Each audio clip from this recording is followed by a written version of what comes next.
دوستو، اپنی پریشانیاں، اپنی تکلیفیں، اپنی مصیبتوں کی پوٹلیاں اپنے سامنے نہ رکھ کر اس کا حل سوچا کرو، انہیں خود زور لگا کر حل کرنے کی کوشش نہ کیا کرو، بلکہ ان تمام معاملات کو، اپنی تمام پریشانیوں کو، مصیبتوں کو، تکلیفوں کو، ان پوٹلیوں کو اللہ تبارک و تعالیٰ کے حضور پیش کر دیا کرو، اللہ کے پاس بھیج دیا کرو۔ کس طرح؟ سب سے پہلے اللہ کی حمد بیان کریں، سورۃ الفاتحہ پڑھیں، قل واللہ احد پڑھیں، درود ابراہیم پڑھیں، پھر اپنی جو حاجات ہیں، جو ضرورتیں ہیں، جو پریشانیاں ہیں، اللہ کے حضور پیش کر دیں۔ اے اللہ، میری مشکلات، میری مصیبتیں، میری تکلیفیں، اے اللہ تو ہی حل کرنے والا ہے۔ بس ایمان، یقین کامل ہونا چاہیے۔ آپ کے یقین اور ایمان میں اتنی پختگی ہونی چاہیے کہ آپ کی زبان سے جب الفاظ نکلیں تو اللہ کے حضور وہ قبول کیے جائیں۔ حضرت عمر فاروق رضی اللہ تعالیٰ عنہ خانہ کعبہ کا طواف کر رہے تھے۔ جب آپ نے پہلا چکر لگایا تو آپ کے آگے ایک نبینہ شخص جو اللہ سے دعا کر رہا تھا، اے اللہ مجھے آنکھیں عطا کر میں دیکھ سکوں۔ جب حضرت عمر فاروق نے دوسرا چکر لگایا وہ یہی دعا کر رہا تھا، اور اسی طرح حضرت عمر فاروق رضی اللہ تعالیٰ عنہ اس کے پیچھے جب پانچواں چکر لگایا تو اس کے وہی الفاظ تھے کہ اللہ مجھے آنکھیں عطا کر میں دنیا دیکھ سکوں، تیری رحمتیں دے سکوں۔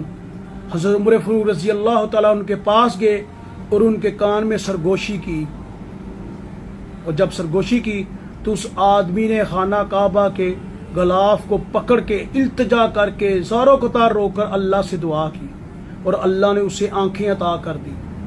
صحابی رسول نے پوچھا حضرت عمر فاروق رضی اللہ تعالیٰ عنہ سے کہ آپ نے کون سے ایسے الفاظ اس کے کان میں ادا کیے، کون سے الفاظ اس کو دہرائے جس کی وجہ سے اس کی آنکھیں آ گئیں، جس کی وجہ سے اس نے اللہ سے دعا مانگی؟ آپ نے فرمایا کہ میں نے اس سے کہا میں عمر بن خطاب ہوں، نبی کریم صلی اللہ علیہ وآلہ وسلم کا سچا سپاہی ہوں، اگر اللہ نے تیری دعا کو اب قبول نہ کیا تو میں تیرا سر قلم کر دوں گا۔ اور اس کی دعا کے اندر خوف، عاجزی، انکساری شامل ہو گئی، جسے اللہ نے قبول کر لیا۔ میرے دوستوں، میرے بہن بھائیوں، جب دعا کریں دل سے کریں، اللہ سے مانگیں، دل سے مانگیں۔ آپ کی ضرورت، آپ کی حاجت آپ کی آنکھوں سے آنسو کی شکل میں نکلنی چاہیے، پھر اللہ قبول کرتا ہے۔ دعا مانگنے کا طریقہ ہے، سلیقہ ہے، اس کو کرے پورا۔ سب سے پہلے رب العالمین کی حمد بیان کریں، پھر پیارے نبی حضرت محمد مصطفیٰ صلی اللہ علیہ وآلہ وسلم پہ درود پاک پڑھیں، پھر اپنی ضرورت زندگی کی جو نیک خواہشات اللہ کے حضور پیش کریں۔ ان کو قبول کرنے میں اتنا ٹائم لگے گا جتنا ٹائم آپ کی زبان سے نکلنا اور اللہ کے عرش تک جانا۔ اگر کسی کی دعا اللہ قبول نہیں کرتا تو اس کو محفوظ کر لیا جائے گا، اور قیامت کے دن اس کو وہ دعائیں ریٹرن کر کے اجر کی صورت میں دی جائیں گی، اور لوگ کہیں گے کاش ہم دنیا میں ہماری ایک دعا بھی قبول نہ ہوتی کیونکہ اس کا اجر اتنا بڑا تھا۔ تو پیارے دوستو، اللہ کے حضور دعا کریں۔ رب العالمین کل کائنات کے خالق اور مالک ہے۔ صبح سویرے اٹھیں، شب الایمان کی حدیث بارکہ ہے، حدیث نمبر 3353 ہے۔ اللہ کے نبی حضرت محمد مصطفیٰ صلی اللہ علیہ وآلہ وسلم فرمایا، صبح سویرے اٹھ کے صدقہ دیا کرو، کیونکہ بلا صدقوں سے آگے قدم نہیں جانے دیتی۔ جب کوئی بندہ صدقہ خیرات کرتا ہے تو اس کی مصیبتیں، اس کی پریشانیاں، اس کی بلائیں صدقے سے آگے نہیں جا سکتی۔ صدقہ سب سے آگے ہے، اور وہ ان بلاؤں کو، مصیبتوں کو روکتا ہے۔